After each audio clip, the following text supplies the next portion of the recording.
आज भारत 77वा प्रजासत्ताक दिन साजरा करत आहे.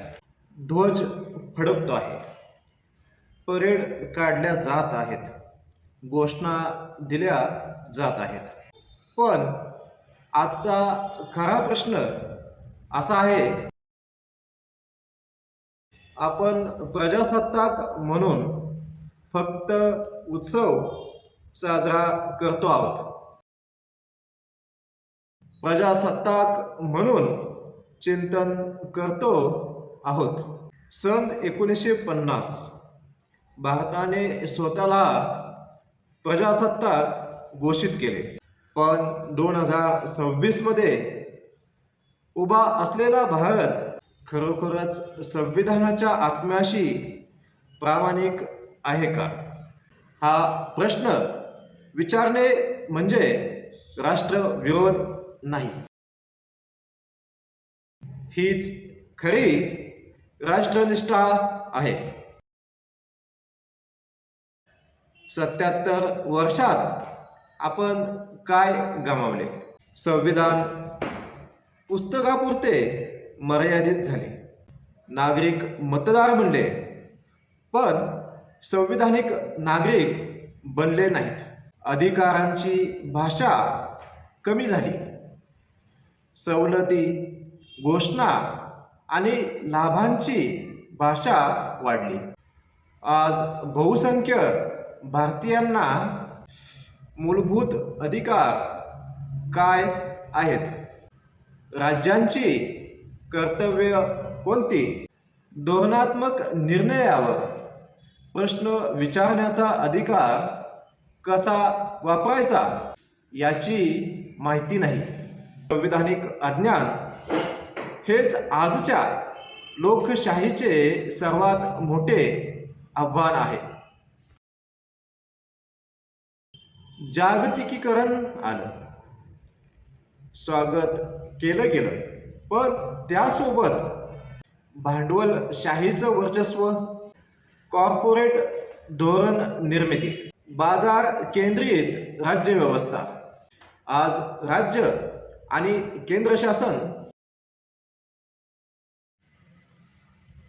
सामाजिक न्याय नव्हे तर गुंतवणूकदारांचा विश्वास जपताना दिसतात.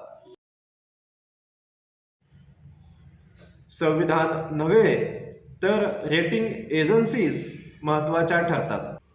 हा बदल विकासाचा आहे का की संविधानिक मूल्यापासून दूर जाण्याचा?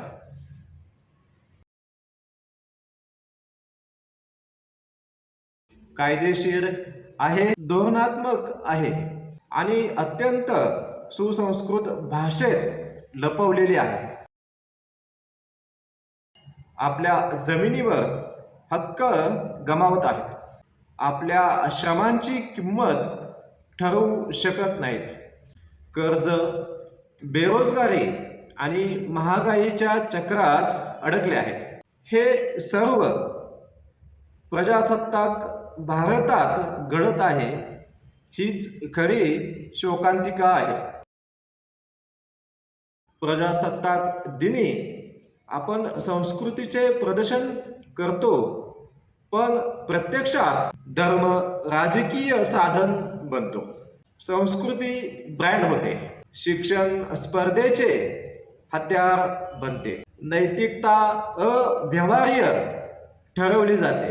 77 वर्षानंतर प्रश्न असा आहे, आपण मूल्य जपतो आहोत की मूल्यांचा वापर करतो आहोत? फक्त मतदानाचा अधिकार नव्हे, फक्त ध्वजवंदन नव्हे, फक्त परेड नव्हे. प्रजासत्ताक म्हणजे सतत प्रश्न विचारणारा नागरिक. संविधानिक साक्षरतेची जनचळवळ, स्थानिक अर्थव्यवस्थेचे पुनरुज्जीवन, शिक्षणातून विचारशक्ती निर्मिती, धर्म संस्कृतीचे बाजारातून मुक्तीकरण, लोकशाही चर्चेची पुनर्स्थापना. 77वा प्रजासत्ताक दिन हा फक्त साजरा करण्याचा नाही, स्वतःला प्रश्न विचारण्याचा दिवस आहे. आपण संविधानाचे मालक आहोत की फक्त सत्तेचे प्रेक्षक?